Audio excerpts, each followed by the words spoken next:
তীব্র সমালোচনার মুখে অপারেটিং সিস্টেমের বিতর্কিত এক ডিজাইনে সংশোধন আনতে যাচ্ছে অ্যাপল। আগামী ইভেন্টে ওএলইডি স্ক্রিন ম্যাক ওএসকে প্রাধান্য দিয়ে এক নতুন পরিবর্তনের ঘোষণা আসতে পারে। ব্রিটিশ গণমাধ্যম ইন্ডিপেন্ডেন্টের প্রতিবেদনে লিখেছে, অ্যাপল তাদের অপারেটিং সিস্টেমের লিকুইড গ্লাস নামে সাম্প্রতিক বিতর্কিত ডিজাইনটি পুরোপুরি বাতিল না করলেও তাতে বেশ কিছু পরিবর্তন আনছে। গেল সেপ্টেম্বরে আইফোন 17 সিরিজের সঙ্গে অ্যাপল তাদের সব ডিভাইসের জন্য লিকুইড গ্লাস ইন্টারফেস উন্মোচন করেছিল। অ্যাপলের ভাষ্যমতে তাদের বিভিন্ন ডিভাইসে যে এক কাচের তৈরি কাঠামো এবং সেই ধারণাটি ফুটিয়ে তুলতেই এই ডিজাইন করেছিল, যাতে ব্যবহারকারীরা স্ক্রিনে বিভিন্ন কন্টেন্টের উপর আরও ভালোভাবে মনোযোগ দিতে পারেন।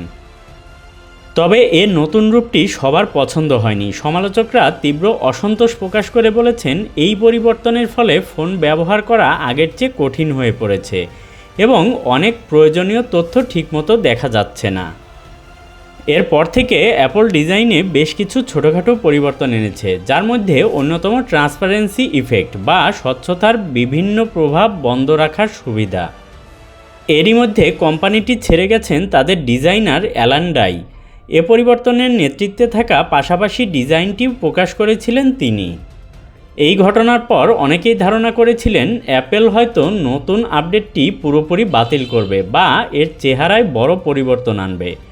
মার্কিন বাণিজ্য প্রকাশনা ব্লুমবার্গ প্রতিবেদনে লিখেছে, আইফোনের চেহারায় কিছু পরিবর্তন আনতে যাচ্ছে অ্যাপল। তবে এই সব পরিবর্তন ডিজাইন, শ্যাডো, ট্রান্সপারেন্সি সংক্রান্ত বিভিন্ন ত্রুটি সংশোধনের উপর ভিত্তি করে হবে। এসব পরিবর্তনে ম্যাক ওএসের উপর বেশি গুরুত্ব দেওয়া হবে, কারণ ম্যাকের বড় পর্দায় এই ডিজাইনের খুঁতগুলো খুব স্পষ্টভাবে ধরা পড়ছিল, যা নিয়ে ব্যবহারকারীরা তীব্র সমালোচনা করেছিলেন। অ্যাপল গত কয়েক বছর ধরেই কৃত্রিম বুদ্ধিমত্তা বা এআই প্রযুক্তির মাধ্যমে সিরিকে আরও উন্নত করার প্রতিশ্রুতি দিয়ে এলেও এখনও পর্যন্ত ব্যবহারকারীদের হাতে তা পৌঁছায়নি।